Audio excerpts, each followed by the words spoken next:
Hello, my friends. Welcome to today's devotion and a new week of devotions.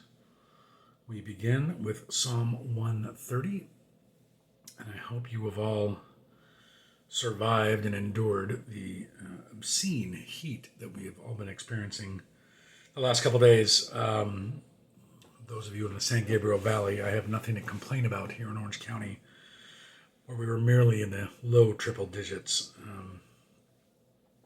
I'm glad it's over. Hopefully. So we have Psalm 130. Out of the depths I cry to you, O Lord.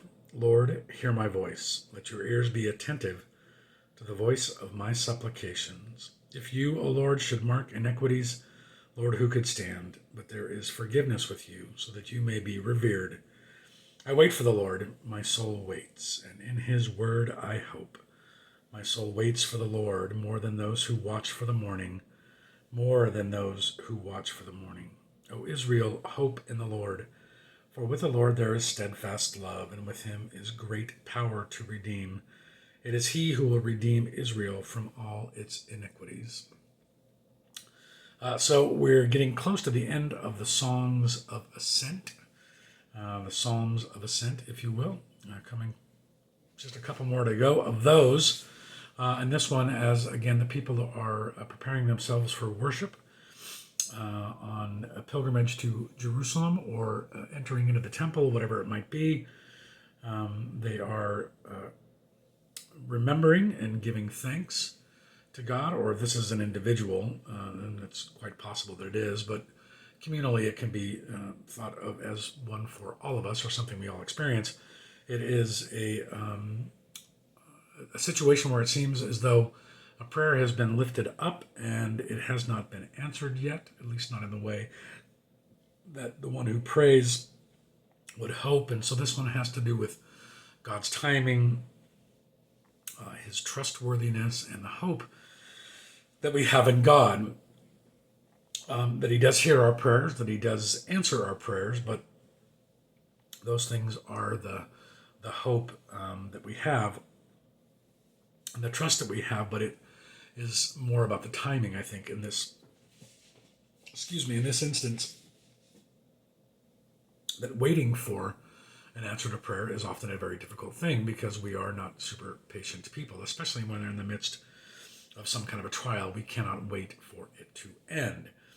And God's timing is not always what our timing, we would like his timing to be. We'd like an immediate answer. And though if the prayer is not answered in a way that we hope and in a timing that we would like, it does not mean that God is not listening or not mindful of what we're praying for. It's just the timing is God's, and God's timing is perfect. And maybe a not so great metaphor of that would be something like you have a child that wants to eat candy bars before dinner time or lunchtime before a meal, or in as parents, we would say, no, you have to wait. You can have those things eventually, but first you must have a meal that's more nutritious, because if we just filled you up with candy or ice cream or whatever it is the child desires, that would be bad for them. Not a great metaphor, but something that I think that is applicable, although not for grandparents, because as grandparents, you just fill your grandkids with candy and don't really care about nutrition because it's not your responsibility. And you can turn them over to their parents, loaded up with sugar and without having taken a nap. Something that was recently done by myself and my wife with one of our grandchildren yesterday. So it doesn't really apply, but I digress. The timing is not always going to be good, and we don't know what God's doing in that midst of the timing or the delay in an answer to prayer. So patience is something that's required for us, though I don't recommend praying for patience, because it gives us, God gives us then opportunities to exercise patience.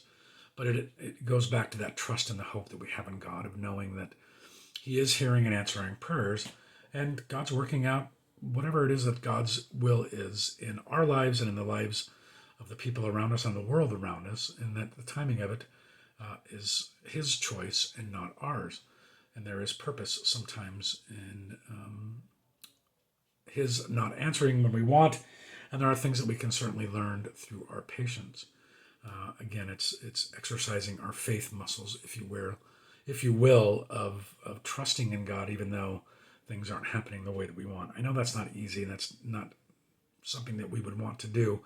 But in a world where we desire and are actually accustomed to fairly instantaneous gratification of our requests, whether that be through things that we order on Amazon, or how we use the internet, or even in daily life, of the instant gratification of I see, I want, I get, and it happens right now. God doesn't work that way, because He is not our servant, and He is not